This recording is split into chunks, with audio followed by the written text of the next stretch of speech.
말씀은 잠언 29장 18절입니다.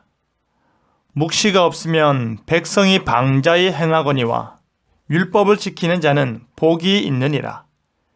지혜자는 지금 하나님의 말씀에 대한 우리의 자세와 태도가 우리 삶에 미치는 영향을 말하고 있습니다. 하나님의 말씀을 읽고 그 읽은 말씀에 대한 생각은 어떻게 정리하고 그 정리된 생각은 얼마나 철저하게 실천할 것인지, 바로 말씀과 복받음의 관계는 어떠한지 말하고 있는 것입니다. 지키고 복받자라는 제목으로 말씀이 주는 교훈을 함께 나누겠습니다. 지혜자는 말합니다. 묵시가 없으면 백성이 방자히 행하느니라. 하나님께서 선지자들에게 그의 뜻하신 바를 계시하여 주시고 그의 계획하신 바를 보여주고자 계시하십니다. 선지자들은 하나님의 말씀을 직접 전해 들음으로써 그 말씀을 하나님의 백성들에게 전하여 주는 것입니다. 그 말씀을 전해 들은 자들은 말씀 앞에서 자신이 마땅히 해야 할 일을 해내는 것입니다.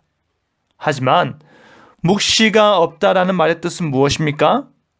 하나님께서 말씀하시고 하나님께서 선지자를 통해서 깨우치시고 하나님께서 세세하게 가르쳐 주심에도 불구하고 그 말씀을 향한 불의하고 나태한 태도를 말합니다.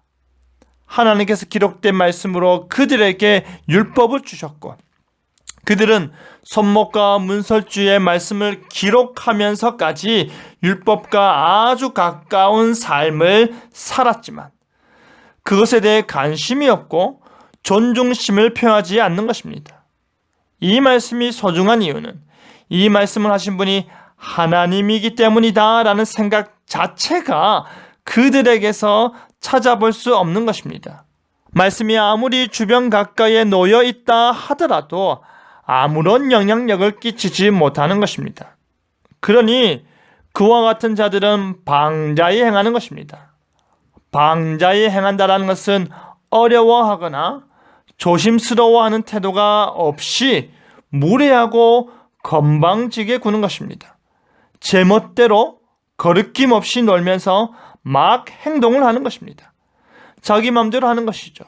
하나님의 말씀에 대한 경외심이 없는 자는 자기가 중심이 되고 자신이 기준이 되고 자기 마음대로 행하는 것이 법이요 진리인 것입니다. 그뿐 아니라 그와 같이 행함으로 말미암아 그들의 결과는 어떠하다라는 것을 말하고 있을까요? 방장 결과 그들이 망하게 되는 것입니다. 가진 모든 것이 다 빼앗겨서 벌거숭이가 되거나 가진 모든 것이 다 빼앗겨서 손과 발 그리고 목에 줄로 결박당하여 끌려가게 되는 것입니다. 이스라엘 백성들이 하나님의 말씀을 버리고 우상 숭배한 결과 그들이 아수르와 바벨론에 의해 멸망당하고 포로로 끌려가게 될 것을 연상케 하는 것입니다. 하나님을 향한 지식이 없음으로 인해 망하게 되는 것입니다. 하나님을 향한 참된 지식을 소유하지 못함으로 인해 그들의 생각과 정반대의 결과에 놓이게 되는 것입니다. 하지만 그와 반대로 율법을 지켜 행하는 자는 복을 받는 것입니다. 묵시가 없는 자는, 율법이 없는 자는, 율법을 지켜 행하지 않는 자는 방자히 행하여 결국 패망하게 된다면 율법이 있는 자, 율법을 지켜 행하는 자는 복을 받게 되는 것입니다. 그 율법에 담겨져 있는 약속이 그대로 이루어지는 것입니다. 그 율법에 담겨져 있는 거룩한 약속들이 성취되어 구원받은 백성들에게 은혜의 선물로 주어지는 것입니다. 사랑하는 성도 여러분, 하나님의 말씀이 없는 자는 결국 방자한 삶을 살게 되어 있습니다.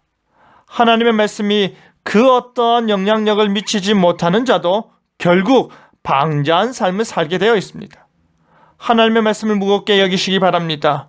하나님의 말씀을 존중히 여기시길 바랍니다. 우리 자신들에게 매우 가까이 다가와 있는 그 말씀을 더 가까이 하고 더 사랑하고 더 고귀하게 여기시길 바랍니다. 소중한 말씀을 믿음으로 실천하고 하나님의 말씀을 하나님의 권위로 받아들이시길 바랍니다. 그러할 때 하나님께서 약속하신 복이 우리에게 주어질 것입니다. 그러할 때 하나님께서 우리에게 주시고자 하는 복들이 더 많이 넘치도록 부어질 것입니다. 그리하여 율법을 지켜 행하여 하나님의 복을 받아 누리는 저와 여러분 되기를 간절히 바랍니다. 아멘.